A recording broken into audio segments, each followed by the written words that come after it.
समोर येण्यासाठी या चौकशी व्हायला पाहिजे, कारण का अजूनही मन मानत नाही आहे की अजितदादा आपल्यासोबत नाही आहेत. अचानकपणे जो माणूस गेलाय तो का गेला, कुणामुळे गेला, कशामुळे गेला, कोणता तांत्रिक बिघाड होता का, कुठला कट कारस्थान होतं का, घातपात होता, हे समोर येणं तर गरजेचं आहे. का देवाच्या भरोश्यावर आपण सोडणार आहोत की हा नाही आता दादा देवानी नेले दादांना एवढं, असं नाही. कारण का ते उपमुख्यमंत्री आणि राष्ट्रीय अध्यक्ष माननीय अजितदादा होते. त्यामुळे अचानक हा जो काही दुःखाचा डोंगर आलेला आहे, ही काही दुःखद घटना घडली, ही कशामुळे घडली ही जनतेच्या समोर, महाराष्ट्राच्या समोर, जगासमोर आली पाहिजे. त्याच्यात जे सत्य येईल ते येईल.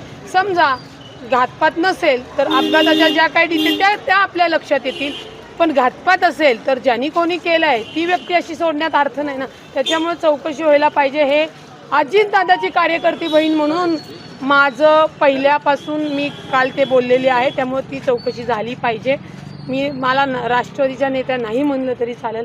जिथं आमचा दादा संपला तिथं त्या राजकारणाची सगळ्याच गोष्टी संपलेल्या आहेत. पण जो नेता, जो आमचा बाप माणूस आमच्यापासून हिरावून घेतलेला आहे, त्याची पारदर्शक चौकशी आमच्यासमोर, महाराष्ट्राच्या जनतेसमोर ठेवण्यात आली. थँक्यू.